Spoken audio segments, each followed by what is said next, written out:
At the end of the previous lecture, we discussed how it would be nice to be able to name some elements and then use those names to select them in CSS. And so in this video, we will learn to do exactly that using classes and IDs.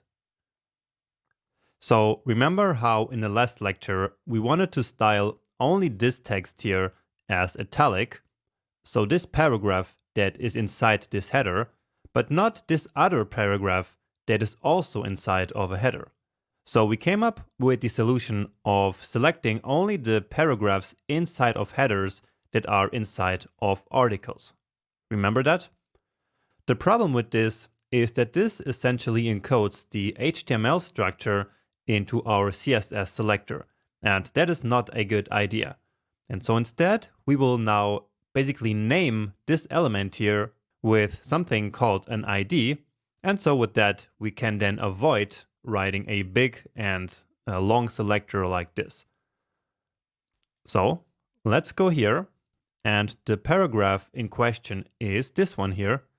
And so now we can specify a special attribute called an ID.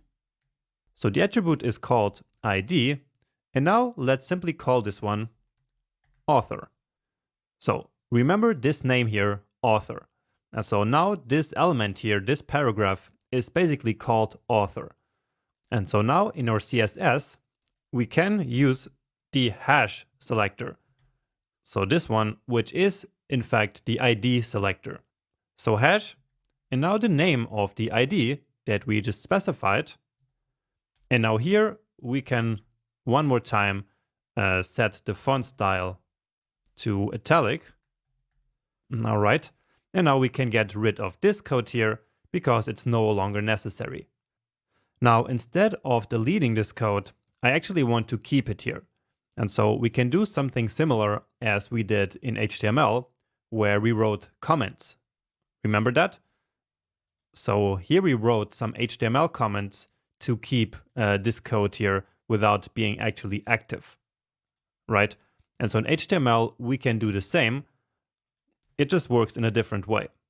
So in CSS, we write the slash, then the star, and then from this place on, everything else will be a comment. So we need to close this comment because, of course, we want this code to be active.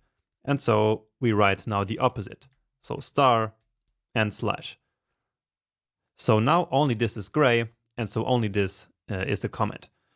So if I save this now, then you see that in fact, only this text, so only this paragraph is italic and not this one. Let's actually add another style here. So another declaration.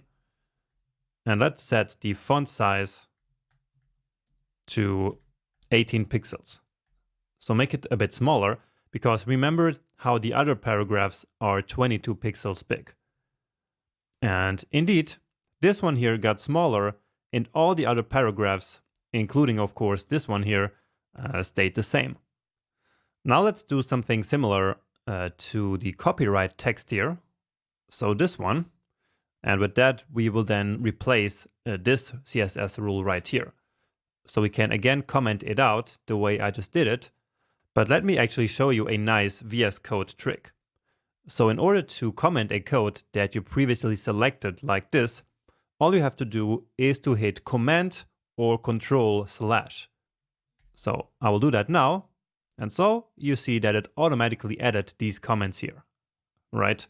And if I then hit Command or Control on Windows +/ again, then it turns the comment back off. So I can go back and forth between these two modes. So if we reload this now, of course, it will be back to 22 pixels. And so let's go to our HTML and give this one a name. So a name using the ID attribute.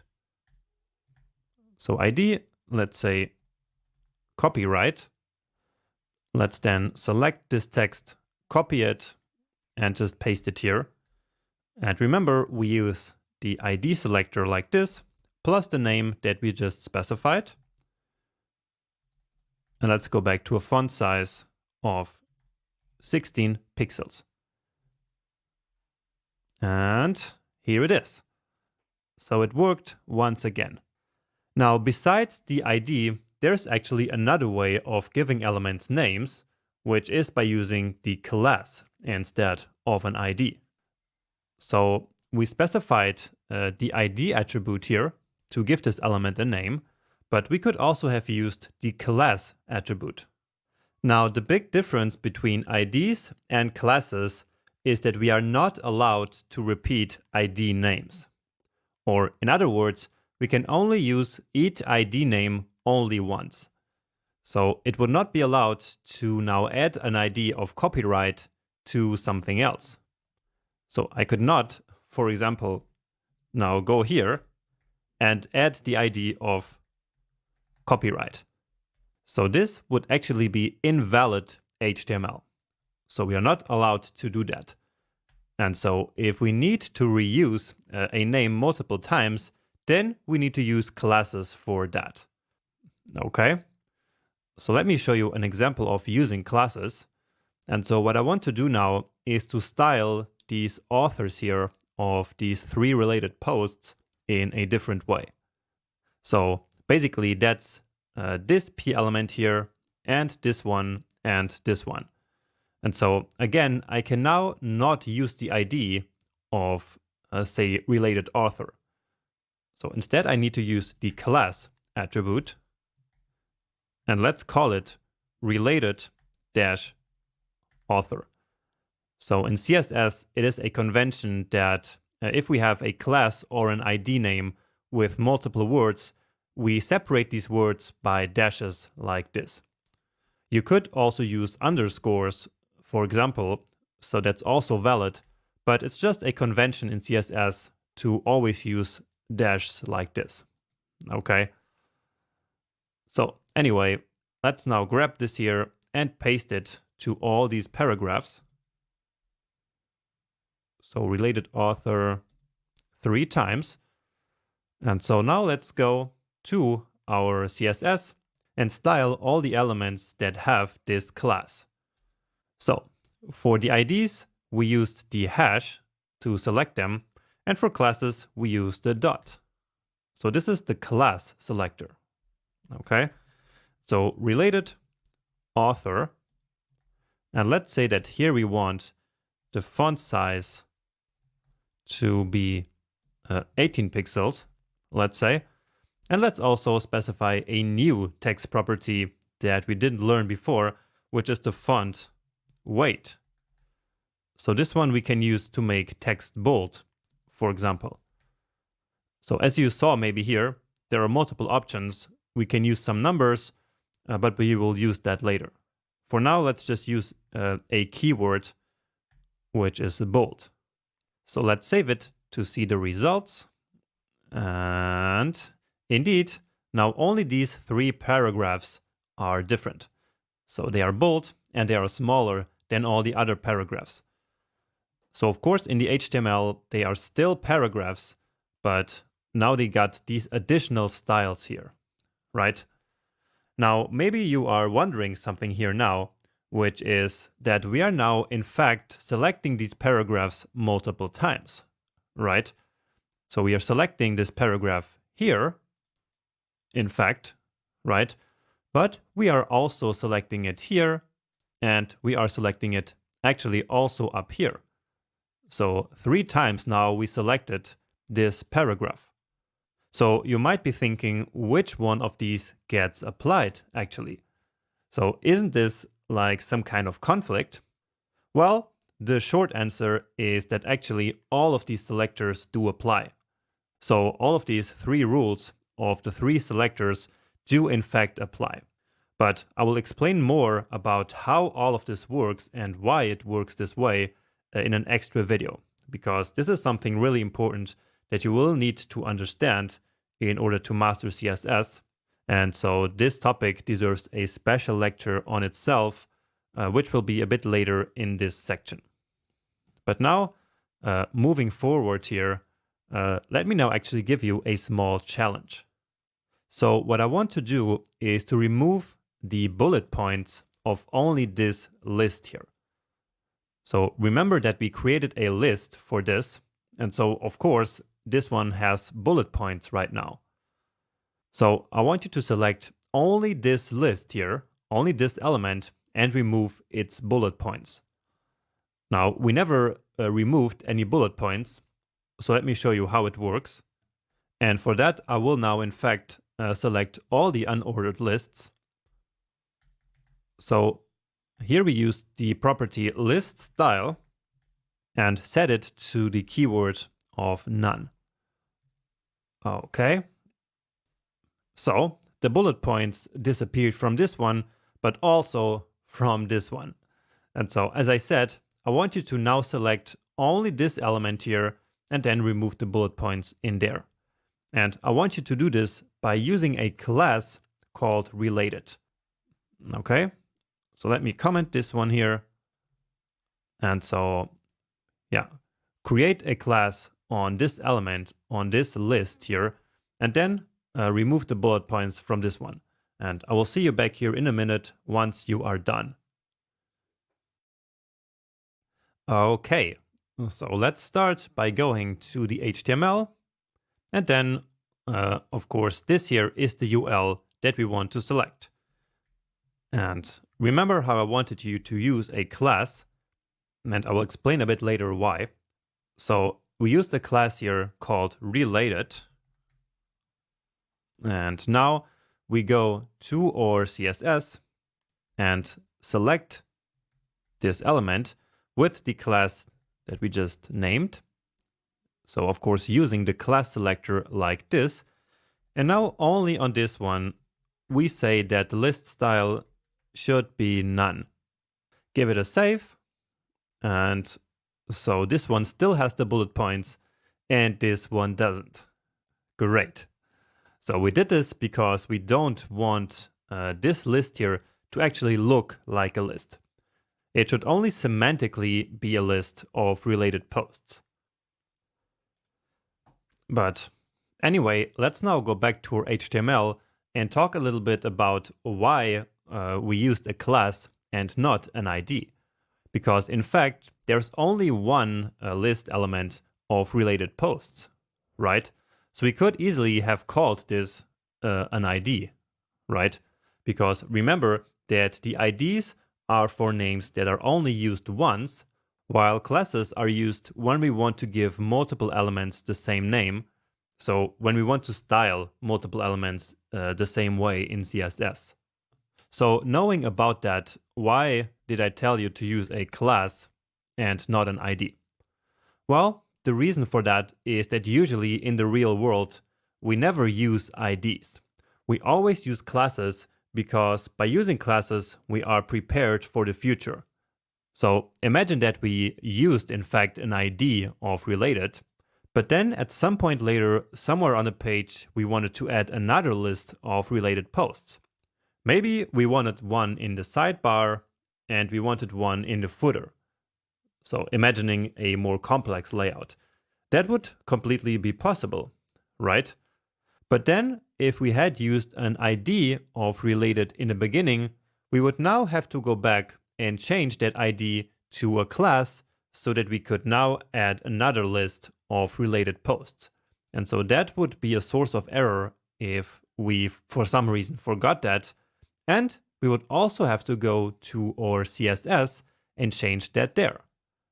So if first it was an ID of related, we would now have to come back here and change it to a dot, so to the class selector. And while this doesn't seem to be a big problem, it can actually lead to bugs, so to errors in the code if we have a really big project.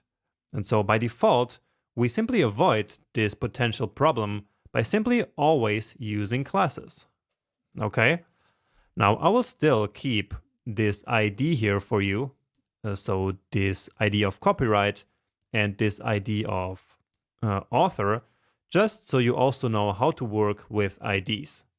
But in the future, I will actually no longer use IDs because, as I just said, in the real world, we simply always use classes, even if we only use the class name once. Because by doing that, we are making our code ready for the future and ready for potential changes.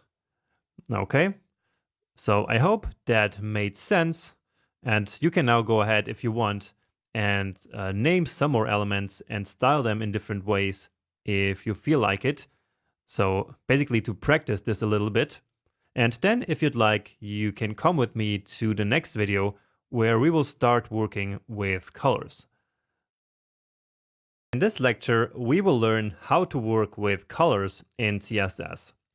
However, before we can actually go back to our CSS, we first need to learn a little bit about the theory of how to represent colors using code. Now, there are many ways of representing colors in computers and basically in writing code, but one of the more traditional models is the RGB model. So in the RGB model, every single color can be represented by any combination of red, green, and blue colors. So that looks something like this. And maybe you have already seen a diagram like this somewhere in school or something like that. So anyway, in order to actually represent a certain color, we need to give each of the three base colors any value between 0 and 255. And so with that, we can define a total of 16.8 million different colors. So let's understand this a little bit using our diagram here. And starting with the pure red color, of course, in this channel, red is at the complete maximum, which is 255, and the other two channels, so the other two base colors, are at 0. So there's no green whatsoever and no blue whatsoever. And so this is why this is pure red. So again, the red channel is at the maximum value and all the other ones are at 0. And the same, of course, for blue and for green. So in blue, the blue channel is at the maximum of 255 and the other ones at 0. And in green, basically the same happens for green. Next up, we have white. And in white, we have all the three colors at the maximum of 255. So basically having all the colors at maximum gives us a complete white, while at the other end of the spectrum, when we have all the colors at 0, we get a complete black color. Finally, the other three colors that we have here are a mix of the other two colors that they are made of. So you see that this magenta here is red and blue at the maximum and no green at all. Then we have this, I think is called cyan or cyan color, which has red at 0 and G and B at its maximum. And finally, yellow has blue at 0 and the other two at 255. Great. So I hope that this makes sense. And now that we have a very basic understanding of how the RGB model works, let's actually see how we can represent or how we can define colors in CSS. So in CSS, we have two ways of writing colors using the RGB model. And those are the RGB notation and the hexadecimal notation. So by using the RGB notation, all we do is to use this RGB function in CSS, and then we simply specify the values for each of the three color channels, red, green, and blue. So for example, if we set green and blue to the maximum values, then we get this cyan color, just as we saw in the last slide. Another example, which is a lot more real world, is this orange color right here. So here the numbers for each channel look a little bit more random. And so this is how we get a real looking color using CSS and using the RGB notation. Then, besides the normal RGB function, there is also RGB with transparency. And transparency is also called alpha, and so that's why this function is called RGBA. So here we can specify a fourth value, which in this case is this 0.3, and this will then give this color a transparency, as we can see here. Looking at this other example, if we, for example, define an alpha value of 0.7, then we see that this color is actually transparent as visible when we put it on top of another color like this green square. Now, of course, we don't have to manually come up with these numbers for these colors. Okay, so we don't have to like manually write 244, 179, 63 in order to get this orange. So usually we just copy a certain color from somewhere, or we can also generate it with a color picker in VS Code. And so that will then automatically give us these numbers. But all this is still very important so that you know what these numbers actually mean. Okay, but moving on, let's now talk about the hexadecimal notation, which is actually a bit more used in CSS. So here in the hexadecimal notation, we don't use a scale from 0 to 255, but instead we use a scale from 0 to FF. And FF is basically the same as 255, but in a hexadecimal scale. And we don't need to go into what that actually means, but basically hexadecimal numbers do not go from 0 to 9, but from 0 to 15. So there are 16 different numbers and not just 10. And the last one is the F. And so that's why FF here means 255. Now translating that to CSS, we write hexadecimal notation like this, with the hash, then the value for red, green, and blue, just as I have it here on the screen. And so this then gives us, of course, the exact same number as with the RGB notation. And the same can, of course, be done with this orange example color that I have down here. So we can represent this using F4B33F. And again, this looks kind of random, and so we usually just copy this from the color picker in VS Code. Now, in hexadecimal notation, there's also something called the shorthand, which we can use when all the colors are identical pairs. So in our cyan color here, we have 2 zeros, 2 Fs, and again 2 Fs. And so we can abbreviate that into our shorthand, writing 0FF. All right. And now a little bit about how we actually do things in practice in the real world. So in practice, we mostly use the hexadecimal notation. And then if we need transparency, we use the RGBA function. So as you see here on the left side with the alpha value. Finally, just something about grays, which are a special kind of color that we need all the time in CSS. So basically, in the RGB model, when the 3 colors in the 3 channels are exactly the same, what we get is a gray color. So at both extremes of the spectrum, when all of the values are 0, we get complete black, and when all of them are at maximum, so at 205 or at FF, then we get white. But of course, there are many other gray colors in between that we can use.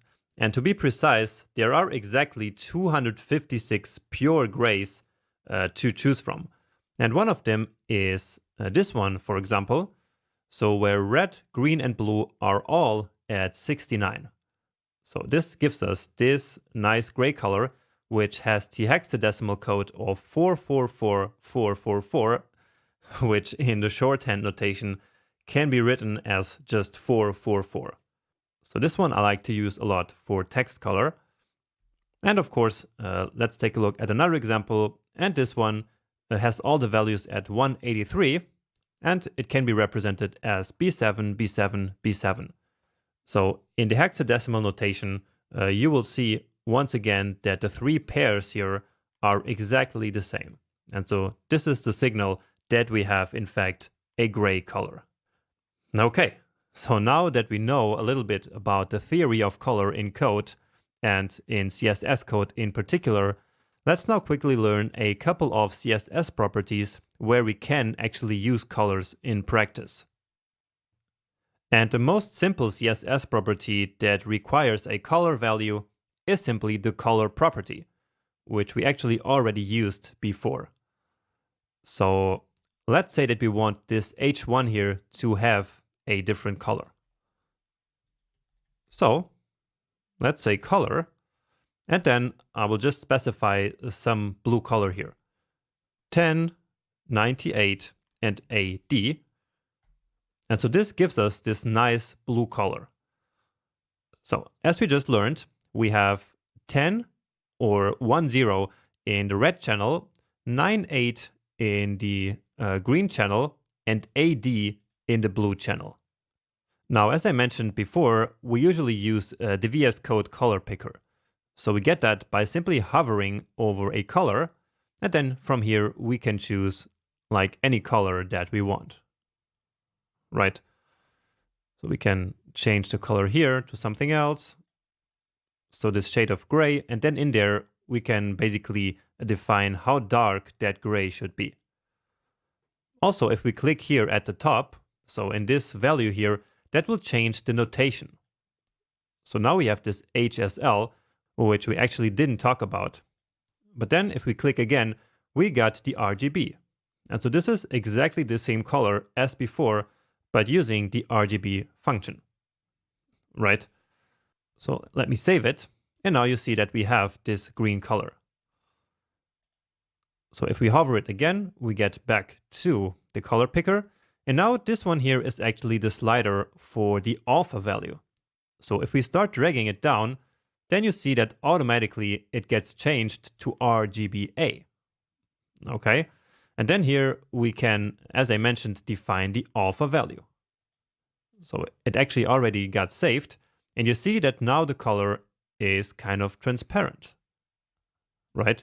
And if we push it even down close to 0, then now it's almost completely faded out. All right. So this is how we work with the color picker. But now let's actually go back to the color that we had. So 1098 AD. All right. Now, actually, another nice trick that I wanted to show you. So if you just want the color picker, you can just specify any color first. For example, white by using FFF. And then you just hover the color and then you get to the color picker. All right. So if you wanted, for example, this pink, you can choose that here, maybe with some alpha. And there you go. And now it applied this pink color, because when we have two same definitions, it will simply use the last one. But again, more about that a bit later. So let's get rid of that. And now we actually also want the H2 and the H3 with the exact same color. So this one and this one. So how should we do that? Should we simply copy this property here, so this declaration, and then paste it here and here? Well, not really, right? Because then we would have the exact same code in multiple places. And that is never a good idea, because imagine that then we wanted to change the color, for example, to orange. Then we would have to go through all the 3 color definitions and change them there. So change them one by one. And of course, that's not what we want. So instead, we can define a list of selectors just like we did here. But now only with the ones that we want the blue color to apply to. So that's H1, H2, H3. And now let's simply grab that and paste it here, give it a save, and there you go. So now the H1, H2, and H3 have this blue color.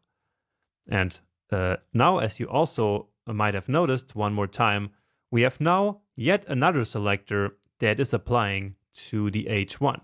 So we have this one, and this one, and this one. And in fact, all the styles of all of them are now applying to this element. Next up, let's also define a color for the rest of the text. So right now, the rest of the text is completely black, but let's use that gray color that I showed you in one of the slides. And actually, let's do that here. So we want this text to apply to everything, basically, even these here, and the color will then get overwritten later. And again, we will learn about why and how that works in a separate lecture. So remember, for a gray color, it needs to have the same values in all three channels. And so let's say 444444, like this. And if you remember the shorthand, then we can abbreviate this even more, because each of the pairs is the same value. It's always just 44. And so we can make this even shorter, just like this. Give it a save. And now indeed, all of this text here is this gray color, except for the H1, 2, and 3, which are overwritten here a little bit later. Great. So let's now talk about another CSS property that can accept a color value, and that is the background color property. So let's now give our main page header a slight gray background color to distinguish it a bit from the rest of the content. So how could we do that? Let's come all the way down here. And the first thing that comes to mind is to simply select header like this, right? And so here is that new property called background color. And here let's use another nice gray color, which is F7, F7, F7. So again, you can see that the colors in the three colors, so the three main RGB channels, are exactly the same. And by the way, here in the color picker, no matter what color you're in, here in this color slider, here on the left, there's always this shade of grays. So if you start here from the top, you see the white that I showed you in the slide, and at the very top, you get then to black.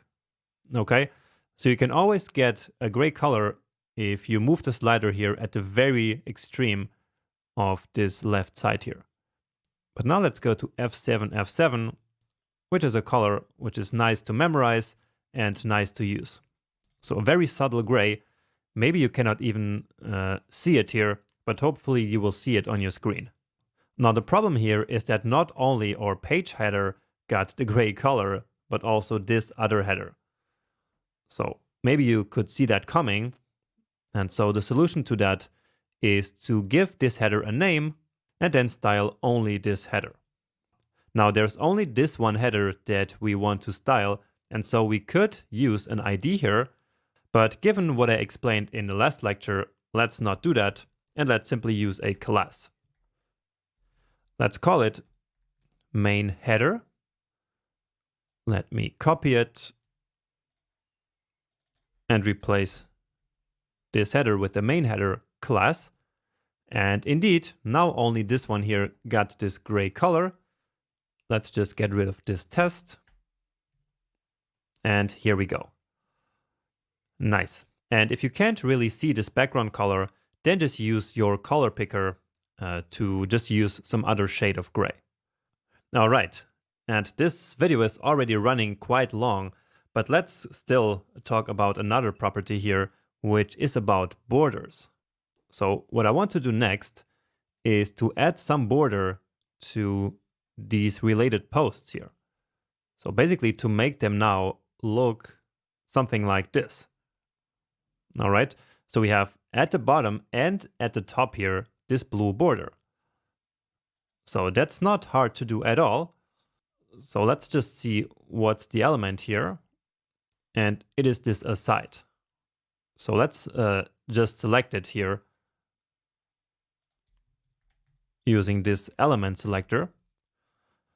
So element selector is basically when we simply use the name of the element to select it. Okay, so this here is the class selector with the dot. This is the ID selector with the hash. And when we simply use the name of the element, we call that the element selector. Now let's start by actually giving it the same background color. So background color, and then we use the one that we used before. And VS Code is actually very helpful here because it scans the CSS document for the files that we're already using so that we can very easily use the same ones. And then here, let's now talk about the border. So border, and now this property is actually a special property because it accepts multiple values. So let's define the width of the border as 5 pixels, the style of the border as solid, and then the color of the border as that color that we already used before. So this blue. Okay, let's just give it a save, and then I will explain a little bit more why it works this way. And indeed, here is our blue border. Beautiful. So going back here to this border property, this is actually a special kind of property. So it's called a shorthand property because we can just use one property for defining 3 different properties. So we could also individually style the border width, border style, and border color properties. But usually we do it all in one run and simply define everything at the same time. Now here you can define a lot of different keywords. For example, dotted is always a possibility. So this will look something like this. You can use dashed as well, which will look like this. But usually I never use those. I always go for solid. Okay.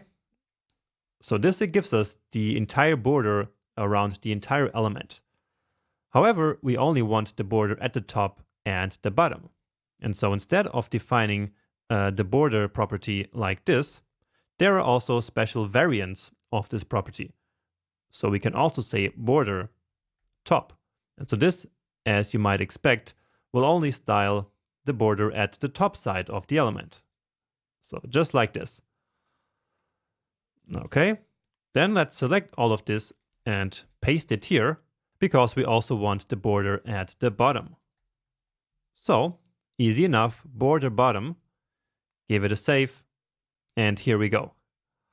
And just for the sake of completeness, we can also say border left and border right.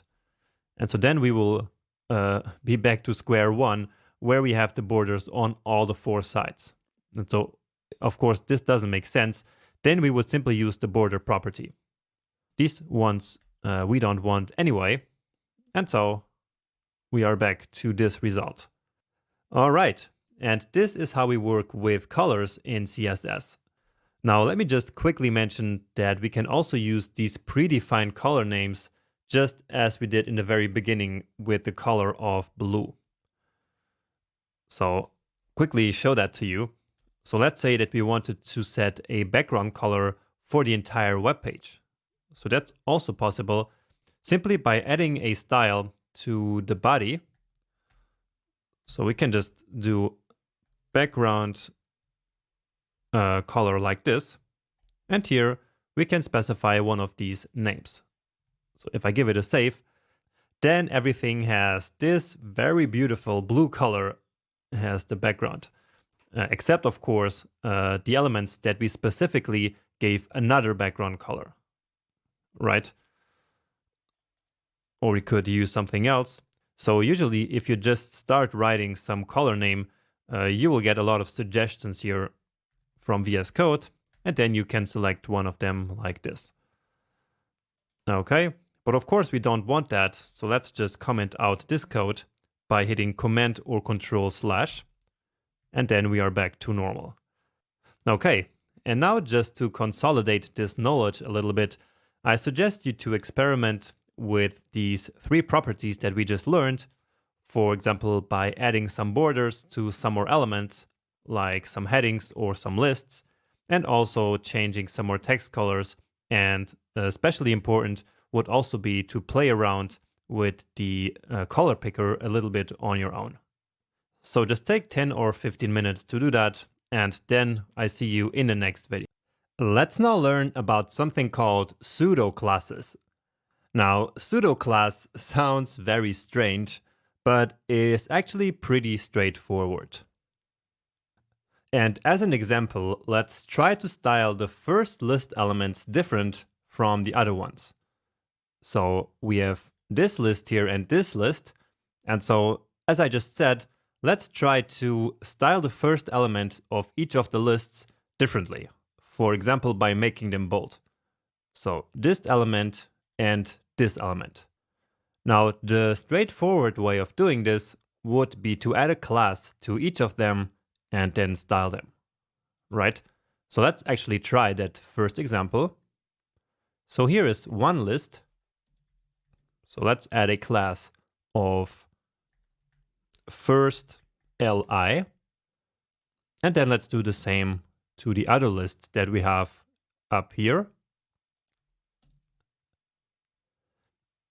And then back in our CSS, let's select all the elements with the first li class. And then remember, to make text bold, we use font weight set to bold. And indeed, here we are. So now this one is bold and this one, but we can actually do better than this.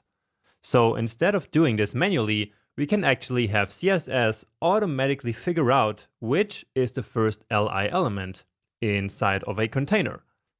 So let's actually do that.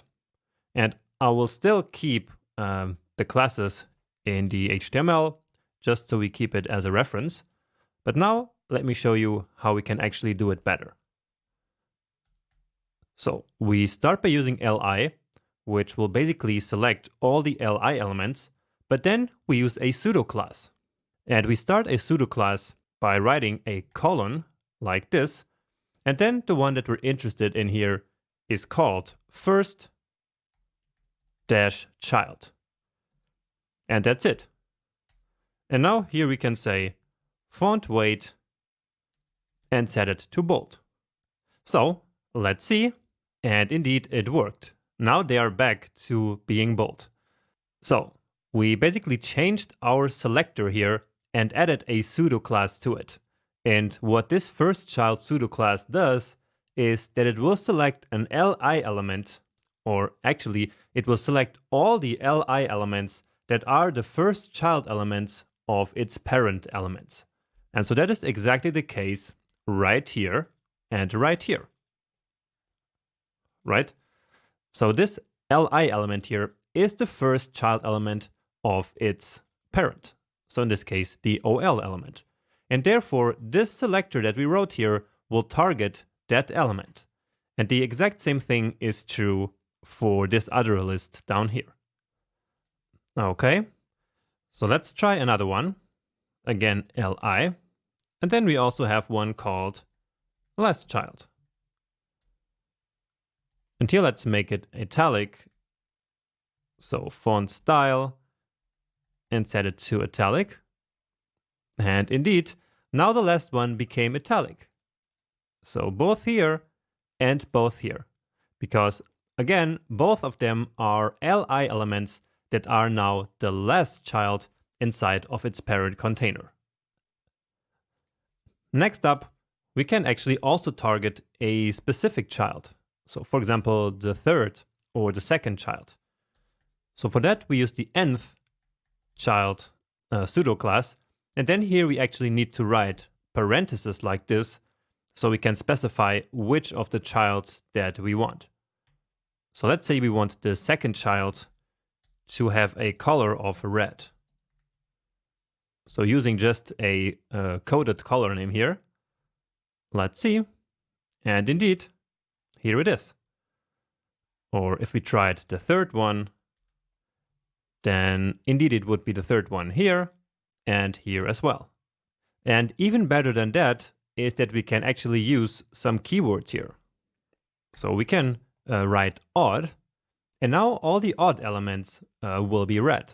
So element number 1, number 2, or actually number 3, and here it's element number 1, number 3, and number 5. And if there were more, then it would select number 7, 9, 11, and so on and so forth. And of course, if we can do odd, then we can also do even. So that will then select number 2, 4, 6, 8, and so on and so forth. So you see, number 2, and here 2 and 4, right? So this technique is quite useful, for example, to style tables, which oftentimes have like alternating background colors. So I'm sure you have seen that somewhere. And so it's very helpful for that, this technique here. Now let's actually comment out this property here, because we don't want our text here to be read actually in the final page. All right, so this was just to show you everything that we can do here. Now finally, let me clear up a common misconception that there is around these pseudo classes. So let's say that we wanted to select the first paragraph element that's inside of the article. So let's check that out here in our markup. So inside of the article, the first paragraph would basically be this one here, right? So let's see what we can do here. So what I just said is basically article and then P. So that's the descendant selector, right? So selecting a paragraph that's inside of the article and now selecting the very first of that. So first child. And now let's say we want the color to be red in this one. But as we reload this and check out our page, you see that nothing happened. So no paragraph actually turned red. So again, the misconception is that this selector here should have selected the first P element inside of the article. And so this would be this one, right? So as we just saw before, this paragraph is in fact the first paragraph inside of the article. However, this is not how the first child pseudo class actually works. Instead, what CSS will do is to select a P element that is actually the first child of the article. All right. So the P element is the first P element inside of the article, but it is not the first child of article. The first child of article is actually header, right? It is not a paragraph. And so therefore, this selector here does not work in the way that maybe we might think it would. So this would only work if a paragraph would actually be the first element of the article. So let's do that. So if we save now, then indeed we get some red paragraph. So now this paragraph is the first child of the article. And so therefore, now our selector applies. All right. Now let's see the end of our article. So it ends here. And we can see that a paragraph is actually the last child of the article element. All right. And so what would work is this. So let's see our result. And indeed, now this text is red. And so it makes sense, right? Again, this worked because it is a P element inside of the article, and it is indeed the last child of that article.